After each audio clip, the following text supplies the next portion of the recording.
Olá, gente! Boa tarde. Espero que estejam todos bem nesse comecinho de semana, essa tarde de segunda-feira. E eu começo agradecendo demais a atenção de vocês por aqui hoje. Tanise querida, olá! Ed! Que bom! Espero que estejam todos bem. E enquanto o pessoal vai chegando, eu vou sugerir um mantra. Então, se fizer sentido para você e quiser juntar as mãos na frente do peito, oi, ideia, obrigada pela companhia. Eu vou fazer o Bija Mantra para os planetas. Ed, querido.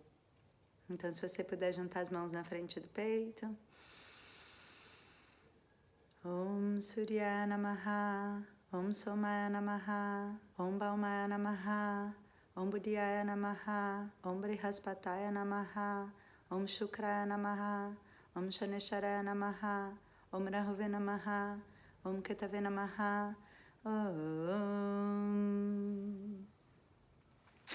Espero que sejam informações úteis. Oi para todo mundo que está dando oi. Agradeço demais por vocês estarem aqui. Então, vamos lá. Espero que estejam todos bem nessa semana que está começando, que está com o céu tão lindo e tão louco. E eu quero contar um pouco para vocês sobre o que está acontecendo. Então, essa semana a gente tem dois dos eventos mais famosos da astrologia, que é um eclipse lunar e Mercúrio retrógrado. E eu quero muito explicar para vocês o que são esses eventos astronomicamente, como que eles podem nos influenciar astrologicamente e quais as práticas que a gente pode fazer para se alinhar com essas influências dessa semana. Vale sempre lembrar que as informações que eu estou compartilhando aqui, elas são genéricas, né? Eu vou tentar explicar para vocês o que são os eventos para você continuar o raciocínio e conseguir observar, voltar a sua atenção para esses pontos específicos. Porque eu não consigo fazer previsões para você sem estudar o seu mapa, né? Então, a gente precisa do mapa natal, do seu mapa natal, para entender de forma específica como que esses eventos podem te influenciar. Então, a minha sugestão é que se você não conhece o seu mapa natal, você pode escutar essas informações e que elas sirvam para um direcionamento de observação, né? Talvez espero que a partir dessas informações, os eventos das próximas semanas e principalmente como você se sente nas próximas semanas possa fazer mais sentido. Então, são só alguns pontos que eu sugiro que você observe durante esses próximos dias. Também é bom lembrar que eu estou falando de posicionamentos da astrologia védica. Então, eu estou falando dos mesmos planetas, dos mesmos signos, só que os cálculos são diferentes da astrologia que é mais comum por aqui no Brasil. Então, talvez alguns dos posicionamentos que eu fale aqui para vocês hoje, você vai escutar posicionamentos diferentes por aí no decorrer da semana, e isso acontece porque eu estou falando de cálculos siderais, que são os usados na astrologia védica. Então vamos lá, começando pelo eclipse. Quarta-feira de manhã a gente tem um eclipse total da Lua. E só o comecinho desse eclipse pode ser visto aqui do Brasil, né? Ele vai acontecer na parte da manhã aqui pra gente. E astronomicamente, o que acontece o que causa um eclipse é que o Sol, no caso do eclipse lunar, o Sol, a Terra e a Lua ficam alinhadas em um ponto da eclíptica. Oi, Rafa. Sim, vai ficar gravado. Então, o Sol, a Terra e a Lua, eles se alinham e daí a Terra faz uma sombra na Lua. não deixa que a luz do Sol chegue à Lua. Então, é isso que a gente observa astronomicamente. A história astrológica dos Puranas para um eclipse é muito maravilhosa. Eu já contei em outras lives, acho que principalmente no último eclipse, que foi em dezembro do ano passado. Mas basicamente o que acontece é que os eclipses, o que os Puranas contam pra gente é que um Asura, que são os antidevas, né? As histórias dos Puranas e, enfim, e de outras escrituras que fazem parte dessa cultura védica, contam muito dessas guerras entre os devas e os asuras. Eles são irmãos e são primos, mas eles vivem guerreando entre eles. Então, um asura, que se chama Swarbhanu, ele se transforma, né? Ele se traveste, na verdade, se fantasia de um deva para conseguir tomar o néctar da imortalidade, que só os devas deveriam tomar. Então, ele se fantasia de deva para conseguir esse néctar da imortalidade.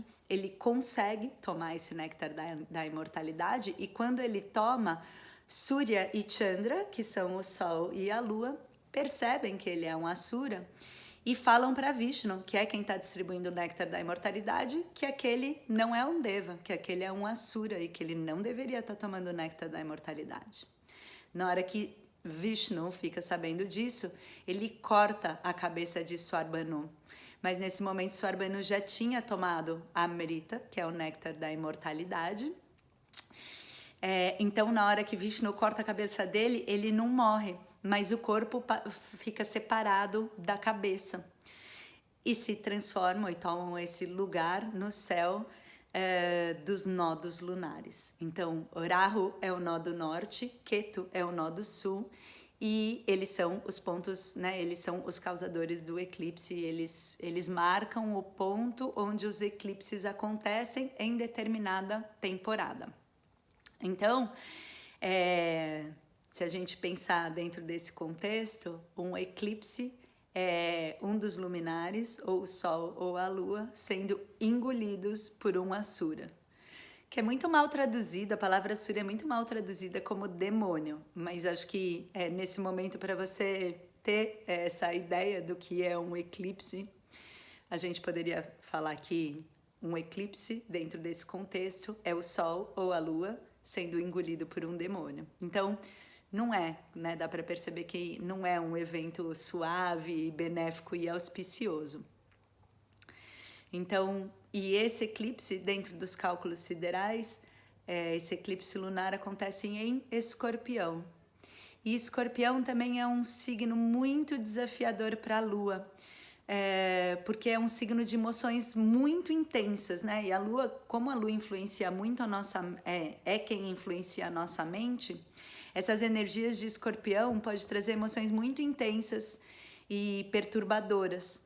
Principalmente porque Escorpião tem a capacidade de mostrar pra gente que a gente não tem muito controle sobre as coisas, né? Que a gente tem controle sobre bem pouco. Então, na hora que a mente, que é super controladora, né, e cheia de desejos, se enxerga nesse lugar, isso pode ser bem assustador.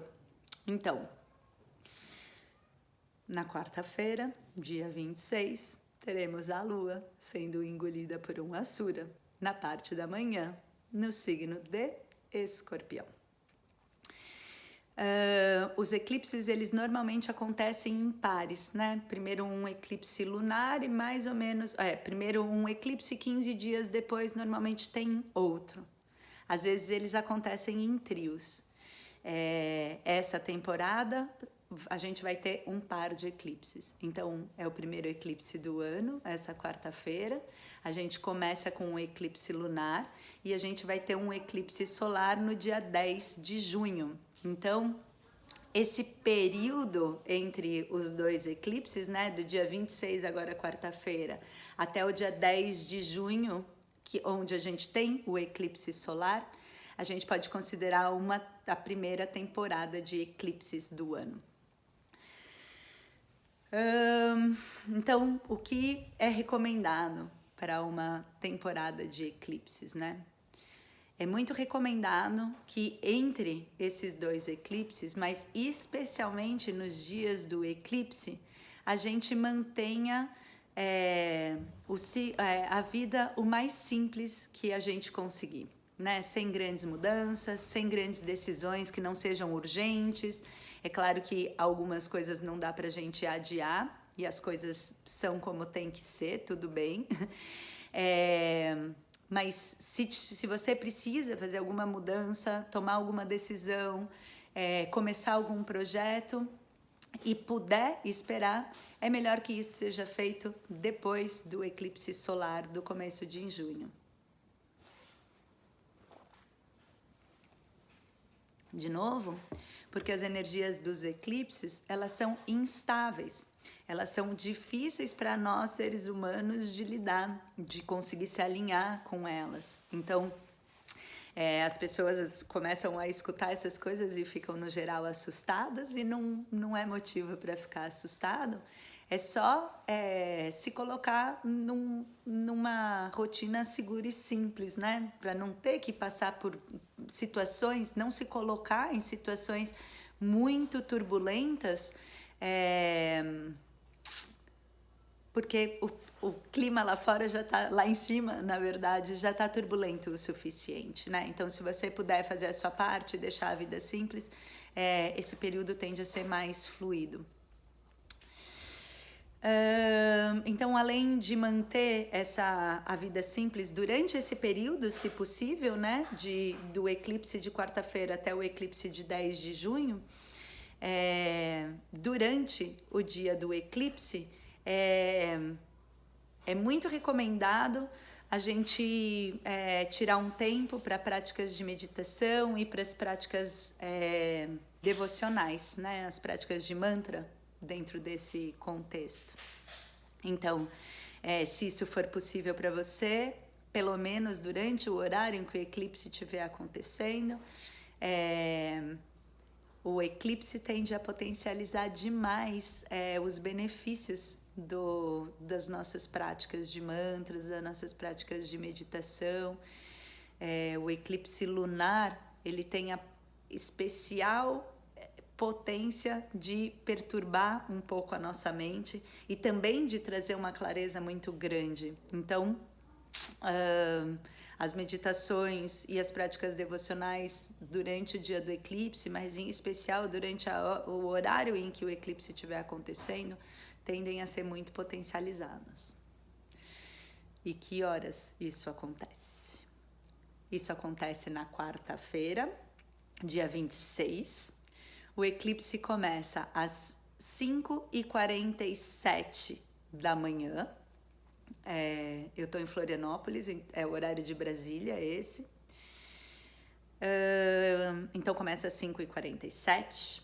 O ponto máximo do eclipse acontece às 8h18 e o eclipse acaba às 10h49. Então, o horário completo do eclipse é das 5h47 da manhã, horário de Brasília, até as 10h49 da manhã. Os estudos da astrologia védica recomendam algumas práticas durante o eclipse. Então, ter uma prática, fazer uma meditação, fazer uma prática de mantras. Durante o horário em que o eclipse acontece, é recomendado que a gente não se alimente, que a gente não se abra de nenhuma forma para que essa energia tenha ainda mais potência para entrar em nós. Então, é recomendado que a gente não se alimente, é recomendado que a gente não olhe para o eclipse, e isso é muito tentador, todo mundo sempre quer olhar para o eclipse, mas realmente não é recomendado que você faça isso, a menos que você se garanta totalmente que a energia de Rahu e de Ketu não vão te perturbar mentalmente. Se você não se garante, e eu com certeza absoluta não me garanto, é recomendado que você não olhe, né? Se segure, resista à tentação e não olhe para o eclipse. Aqui no Brasil isso não vai ser um problema grave, porque ele vai durar pouquíssimo tempo visível. Os meus professores, você pode fazer a prática devocional que para você fizer sentido. A prática de meditação para estabilizar a mente é muito, muito recomendada. E os meus professores, eles sempre recomendam um mantra específico, que é uma parte do Atharva Veda, que se chama Ganapati Atavarshirsha. Então, é um mantra que para Ganesha, e que durante o mantra ele fala do eclipse, né? Ele fala de ouvir esse mantra durante um eclipse para apaziguar os resultados das ações maléficas. Então, é um mantra que tradicionalmente os meus professores recomendam. Você pode encontrar na internet, no YouTube, tem várias versões desse mantra, e eu vou deixar ele escrito aqui na legenda dessa live. Ju, mantra 5 horas sem parar é maravilhoso, super recomendado. Não chega, não, são 5 horas mesmo. E o eclipse solar dura mais que isso.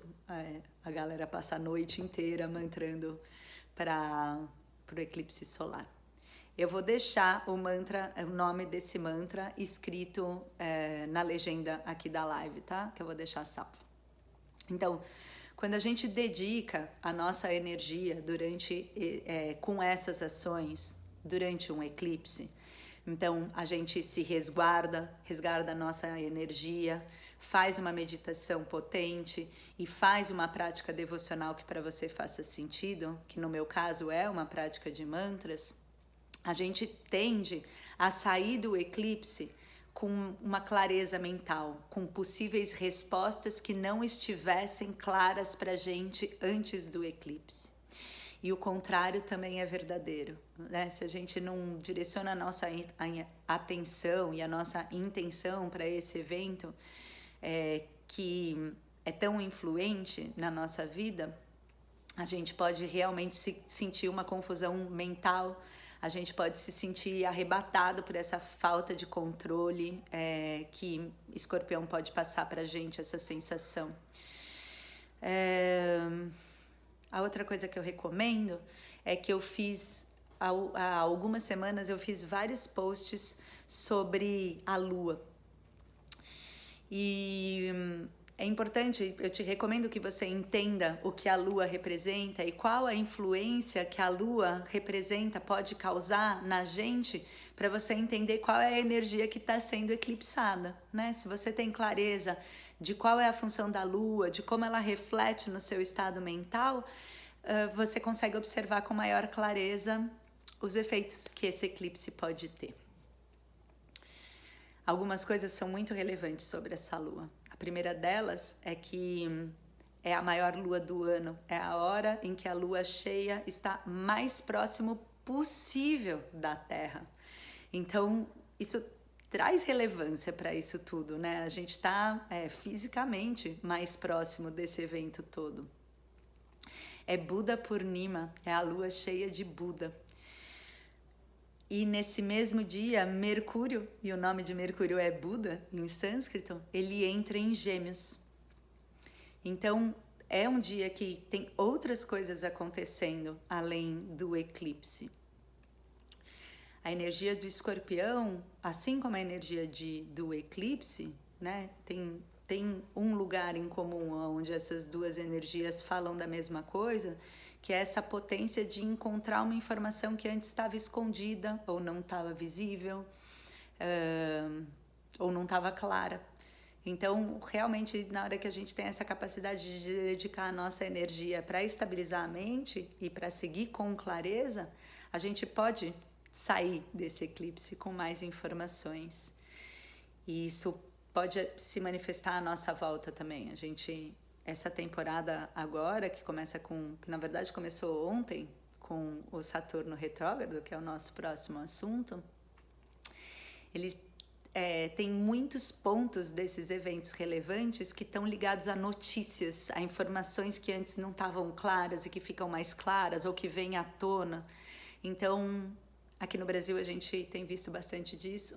Às vezes eu tenho a sensação de que a gente vive nessa situação aqui no Brasil, né, onde coisas estranhas vêm à tona, principalmente ligado aos nossos governantes. Então, e a gente está passando por um momento assim agora, mas não necessariamente ligado a questões públicas, né, ou a celebridades. Isso tem mais a ver com a gente, mas é um ponto interessante da gente observar para ter isso, para isso aparecer, ou ressignificar as coisas que acontecem, né? Se a gente tem essa clareza de para onde olhar e o que pode acontecer de relevante.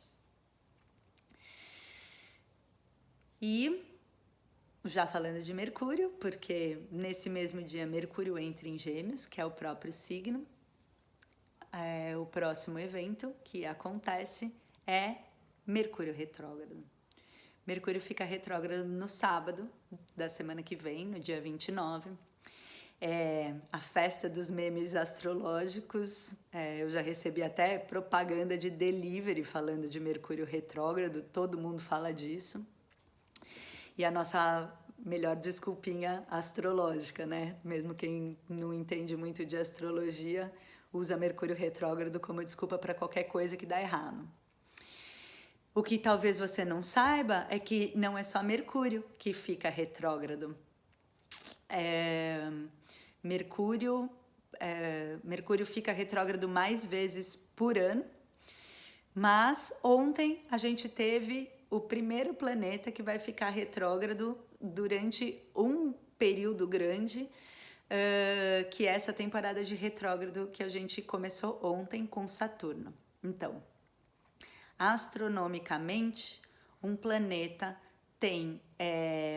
o planeta ele fica retrógrado a partir de um ponto de vista nosso aqui da Terra. Então, não é que fisicamente Saturno ou Mercúrio mudam a direção que eles caminham e começam a caminhar para o outro lado. Não é isso que acontece.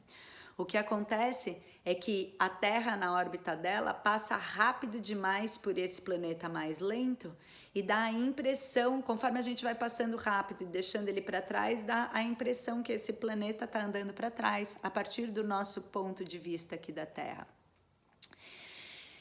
E a gente tem essa temporada grande agora de planetas retrógrado. Saturno ficou retrógrado ontem, Mercúrio vai ficar retrógrado no sábado e no meio de dia 20 de junho, se eu não me engano, eu deixei anotado aqui, eu já conto para vocês, Júpiter também vai ficar retrógrado.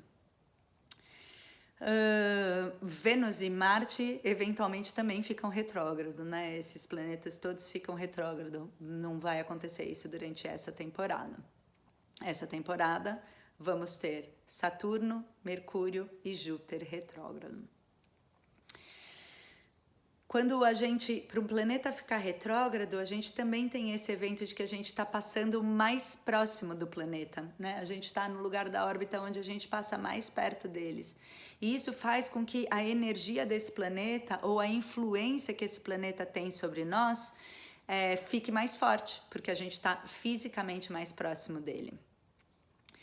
Então, além do planeta retrógrado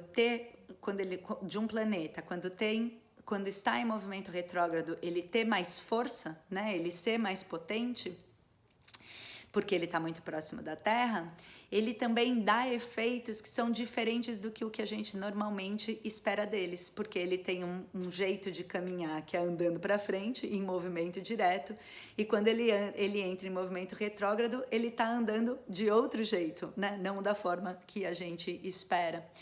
Então, isso dá a impressão de que está tudo meio bagunçado, está tudo meio confuso.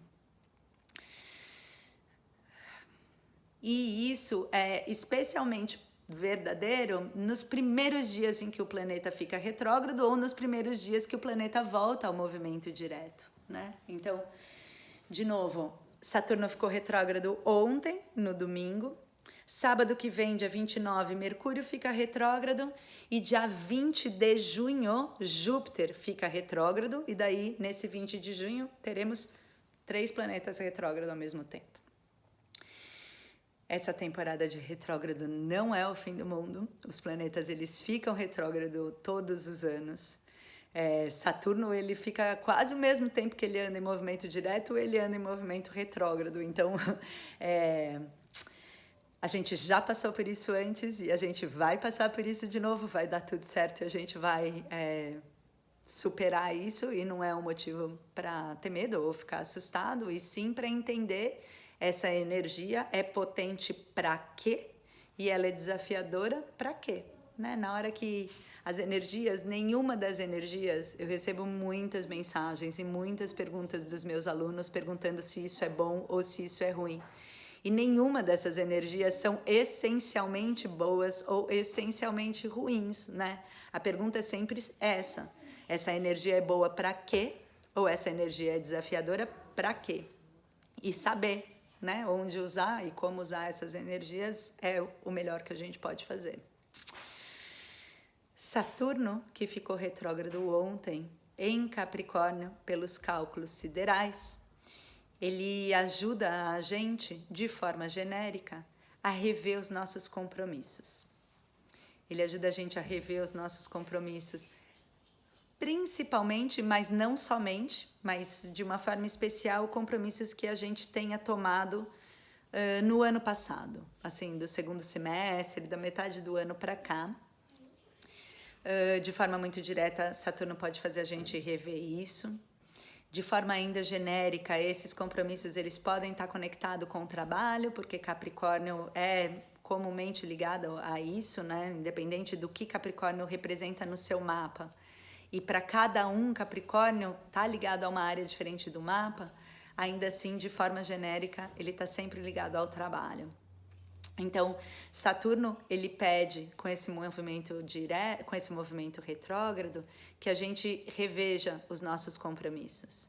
Ou para reforçar esses compromissos com força, coragem e certeza, ou para abandonar o que não faz mais sentido, né? Para mudar a nossa rota, assim como ele está mudando a direção dele. De novo, isso de forma mais genérica pode estar influenciada com o seu trabalho, porque Capricórnio é um signo que está ligado ao trabalho. Esse movimento retrógrado de Saturno, ele acontece num ponto específico de Capricórnio, que se chama Shravan Nakshatra. E Shravan está muito ligado ao conhecimento, a colocar o conhecimento em movimento, né? A escutar sobre o conhecimento e a falar sobre o conhecimento. E Mercúrio fica retrógrado no dia 29 em Gêmeos. E essas duas energias, tanto Mercúrio quanto Gêmeos, eles estão muito ligados à nossa comunicação. Então, de uma certa forma, essas duas energias de retrógrado, eles estão vinculados. O que eles têm em comum é essa relação com informações, com notícias, com conhecimento, com verdades, né? Porque Júpiter está aspectando uma dessas situações. Então, a gente pode pensar, a gente pode supor, né, ou esperar que alguma verdade que não esteja tão clara possa vir à superfície. E isso encontra, como eu disse, respaldo no eclipse lunar, né? Então, é um período em que as notícias podem vir à tona, não à toa, muito pelo contrário, elas tendem a ser bem relevantes. Mas que notícias podem vir a público e algum tipo de verdade pode causar transformações ou pode causar uma mudança de direção, uma movimentação nas nossas vidas, né? De novo, isso pode ser muito pessoal, alguma coisa ligada à sua vida muito particular, mas a gente talvez, né, tenha a possibilidade. A astrologia sempre fala de possibilidades, porque o futuro está sempre em construção. Mas esses movimentos, eles têm a possibilidade de trazer notícias ao público também.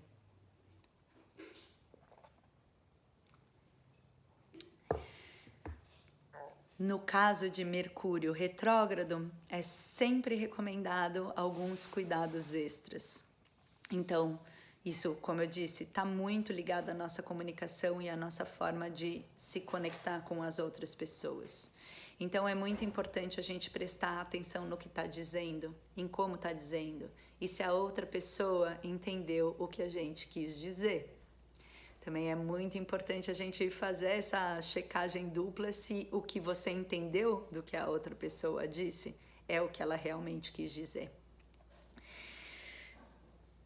E checar bem a fonte dos fatos, né? Ter responsabilidade pelo que você fala, uma responsabilidade extra pelo que você fala.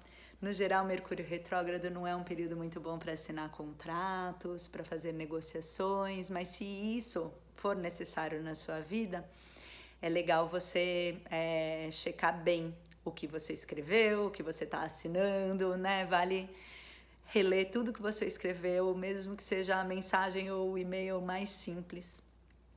É impressionante a quantidade de erros de português que eu faço quando eu estou escrevendo no Mercúrio retrógrado. Só uma curiosidade, mas é só para isso, né? É bom rever as coisas que são importantes, para a gente não ser mal interpretado ou ainda descuidado e inconsequente com as nossas comunicações. Vale um cuidado especial com os devices, né? Então, cuidado com o celular, com o computador, que são as nossas formas de comunicação, as formas mais comuns de comunicação durante esse período. Backup é sempre uma garantia extra. Um dos meus professores falam que isso é a melhor coisa que você pode fazer para uma temporada de Mercúrio retrógrado, é fazer backup de tudo, ter backup das suas máquinas, se você, não só das informações, mas da máquina em si, se isso for possível para você. Isso tudo só para garantir que vai ser suave, né? Só para estar preparado para qualquer tipo de problema e não ser pego desprevenido, né? Para que Mercúrio retrógrado não seja um problema, não te cause problema, né? Essas informações não são só para assustar a gente. Mercúrio retrógrado, os planetas, o movimento retrógrado de uma forma geral, mas Mercúrio retrógrado, esses planetas, como eles estão muito próximos da Terra, eles têm muita força, muita potência.